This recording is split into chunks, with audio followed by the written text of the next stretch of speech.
Hello, নমস্কার। হ্যাঁ, নমস্কার। ওই অ্যাকচুয়ালি একটা অভিযোগ আছিল আর কি। ওই অভিযোগটা হলো যে মানে আপনার বিধায়কের ফান্ডের থেকে নাকি ওই হরিণাতে হুম। জগন্নাথ মন্দির শ্যাট নির্মাণ নিয়ে আর কি। এটা নাকি অভিযোগকারীরা কারা? মানে অভিযোগ যারা করছে তারা কমিটির থেকে করছে আর কি। কোন কমিটি? সে কমিটির লোক কারা তারা? ওই জগন্নাথ মন্দিরের কমিটির লোকরা আর কি। মানে হ্যাঁ, এটা বুঝলাম। সে অভিযোগটা তাদের দুঃখটা কি? তাদের পক্ষটা হলো বিধায়ক ফান্ড থেকে দেওয়া হয়েছে, আবার বিধায়ক ফান্ড থেকে এটা ক্যান্সেল মানে কেন? গতকাল। তো তাদের জন্যই তো আমার কাছে আবেদন আসলো, আমি সঙ্গে সঙ্গে মঞ্জুর করে সেখানে ওয়ার্ক অর্ডার হলো, টেন্ডার হলো, এবং যে কোনো সরকারি কাজ করতে গেলে সেখানে সেই প্রজেক্টের নাম কি, তার এস্টিমেটেড অ্যামাউন্ট কত, কোন ফান্ড থেকে টাকাটা দেওয়া হয়েছে, তার করতে হয়। তো যথারীতি এক্সিকিউটিভ ইঞ্জিনিয়ার সেখানে গেছেন, তিনি কাজটা শুরু করবেন, কন্ট্রাক্টটা ঠিক হয়েছে, কিন্তু তার আগের দিনই গিয়েই সেখানকার বাহুবলীরা বলল যে না, এখানে এসব করা যাবে না। তো করা যায়নি, এবং কমিটির লোকরাও সেখানে ছিল। সাথে হলো তথাকথিত হিন্দুদের ঠিকাদার বা ভারতবর্ষের হিন্দুদের যারা ঠিকাদার একচেটিয়া হোলসেল এজেন্ট যারা নিয়েছেন তারা।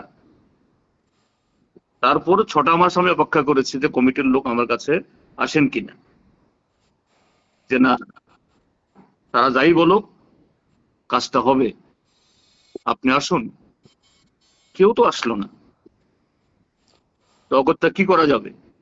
মন্দির কমিটির থেকে নাকি ওরা বলেছে ওরা এই ব্যাপারে জানে না আপনি আসবেন কিনা। জানেই না। তো কোথাকার লোক তারা? তারা কি লন্ডনে থাকে না অস্ট্রেলিয়া থাকে? তারা এই মন্দির কমিটির লোক হরিনার, এরা কি লন্ডনে থাকে না অস্ট্রেলিয়া থাকেন? তো হ্যাঁ, এই নিয়ে তারা মন্দির কমিটির লোকরা আজকে আমাদের কাছে সাংবাদিকের কাছে যখন আপনার তো বলবো সাংবাদিকদের কাছে যেতে পারে, আমার কাছে আসলো না কেন তারা? তারা সাংবাদিকদের কাছে বলতে পারলো, যার কাছ থেকে টাকাটা আসলো, যে টাকাটা দিল, গত 6 মাসে কেন তাদের কোনো নেই? আরে তারাই তো চায় না, এটা রাজনীতি করছে বলে। এটা ওই জগন্নাথ দেবের নামে রাজনীতি করে, আবার হিন্দুর ঠিকাদার। ওরা আরো অভিযোগ করতেছে আগামীকাল জগন্নাথ দেবের রথযাত্রা ছিল, এই রথযাত্রার দিন নাকি এটা ক্যান্সেল করা হয়েছে। হ্যাঁ হ্যাঁ, ঠিকই আছে, খুব করেছে, ভালো কাজ করেছে আমি। কারণ এই জগন্নাথ, এই ভগবান জগন্নাথ যাতে জানেন, সেদিনই তাকে যে না, এইভাবে আপনার ইয়ারা, এই শিষ্য সামন্তরা আপনার কাজ হোক চায় না, কাজে সেদিনেই করা হয়েছে। এবং এটা তাদের কারণেই, এই পাপটা তাদের। এই জন্য তারাই জবাবদিহি হবেন সরিনাবাসীর কাছে, আমি না। কারণ আমি টাকা দিয়েছি, কাজ শুরু হওয়ার কথা ছিল, একদিন শেষ হয়ে যেত, কিন্তু তারা বাধা দিয়েছে। 6 মাস অপেক্ষা করেছি, কেউ আসলো না। বাস, টাকা তো পরে থাকতে পারে না, সরকারি টাকা, অভিযোগ করে। এই ব্যাপারে আজকে মহকুমা শাসকের সাথে কথা বলেছিলাম। মহকুমা শাসক বলেছিল মানে বিধায়ক নাকি নিজে না করেছে ওই হ্যাঁ হ্যাঁ, জন্য। ঠিকই তো আছে, বললাম তো, আরে আমিই তো করেছি।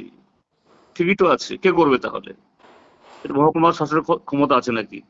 এটা আমার এই ক্ষমতা আছে, আমি করেছি, ব্যাস। ঠিক আছে।